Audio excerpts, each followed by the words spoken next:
Zimbabwe's livestock sector is very diversified.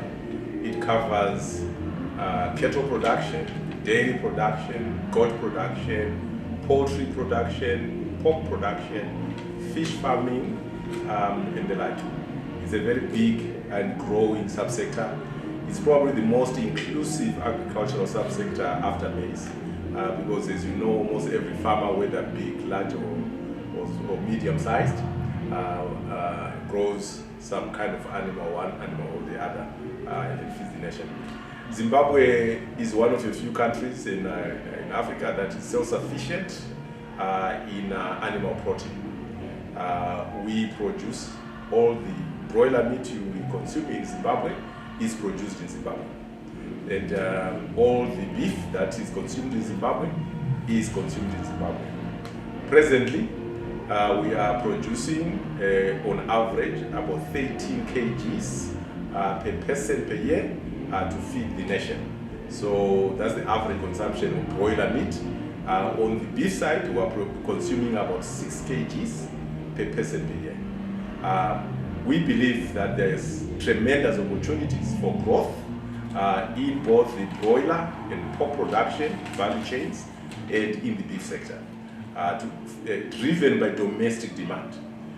So far, we slaughter every year more than 400,000 beef cattle to feed the nation.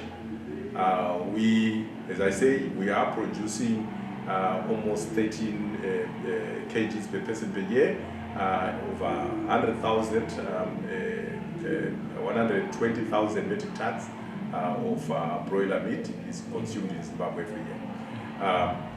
Perhaps what is not known by most people, when they see broiler meat, we start to think that it's major producers at the large scale, farmers, the likes of Evans, Surrey, and the like.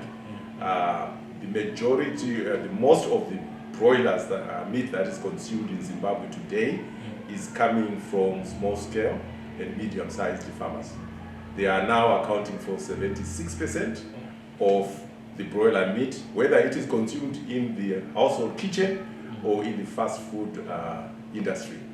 So we need to celebrate our youth and women who have taken the gauntlet and the challenge from government to say we need to produce more.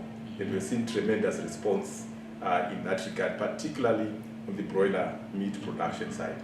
And we're seeing similar developments on the pork production side. It's tremendous growth, and we believe that Zimbabwe will remain self-sufficient and eventually become a net exporter of beef, pork, and broiler meat production, especially taking advantage of our free trade opportunities coming out in Africa.